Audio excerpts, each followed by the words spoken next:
শেখ হাসিনার আমলে দেখেছি যে জনাব তারেক রহমানের বক্তব্য প্রচার নিষিদ্ধ ছিল এবং সেটা কোর্টের আদেশ দিয়ে নিষিদ্ধ ছিল।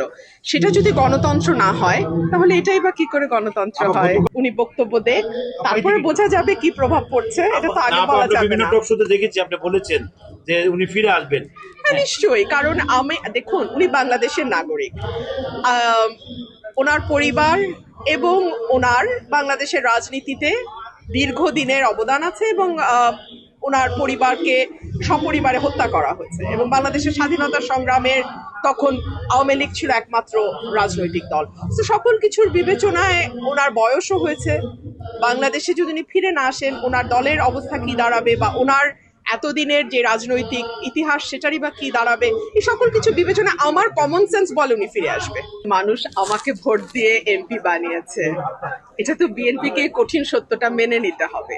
মানুষের ভোটের অধিকারে যদি দল বিশ্বাস করে, মানুষের পছন্দের প্রতি যদি আস্থা রাখতে হয় এবং আমরা যে গণতন্ত্রের কথা বলছি সেটা যদি মানতে হয়, তাহলে আপনি যে প্রশ্ন করছেন যে আজকে একটি দল এই অনুষ্ঠান বর্জন করেছে, তাদেরকে তো আমার বলতে হবে যে তাহলে তো আপনারা গণতন্ত্রে বিশ্বাস করেন না, মানুষের রায়ের প্রতি আপনারা শ্রদ্ধাশীল নন, তাহলে 17 বছর কিসের জন্য আন্দোলন করেছেন?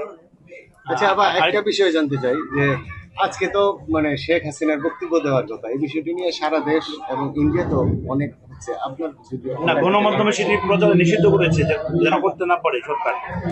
আজকাল তো গণমাধ্যম কেবল 26টা চ্যানেল নয়, আজকাল প্রত্যেকের হাতেই গণমাধ্যম আছে, যে যে শুনতে চায় তারা শুনতে পারবে। এভাবে তো আসলে কারো বক্তব্য প্রচার বন্ধ রাখা যায় না। আমরা শেখ হাসিনার আমলে দেখেছি যে জনাব তারেক রহমানের বক্তব্য প্রচার নিষিদ্ধ ছিল এবং সেটা কোর্টের আদেশ দিয়ে নিষিদ্ধ ছিল।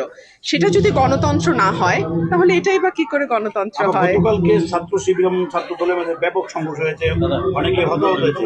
এটা কিসের আলামত দেখছেন আপনি? আমি ছাত্র শিবিরেরও না, ছাত্র দলেরও না, এটা নিয়ে আমার কোনো বক্তব্য নাই।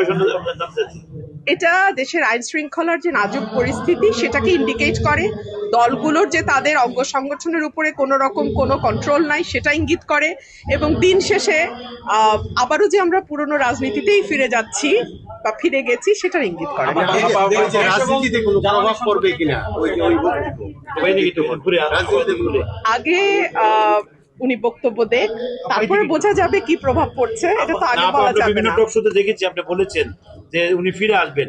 হ্যাঁ, নিশ্চয়ই, কারণ আমি দেখুন উনি বাংলাদেশের নাগরিক, ওনার পরিবার এবং ওনার বাংলাদেশের রাজনীতিতে দীর্ঘদিনের অবদান আছে এবং ওনার পরিবারকে সপরিবারে হত্যা করা হয়েছে এবং বাংলাদেশের স্বাধীনতা সংগ্রামের তখন আওয়ামী লীগ ছিল একমাত্র রাজনৈতিক দল।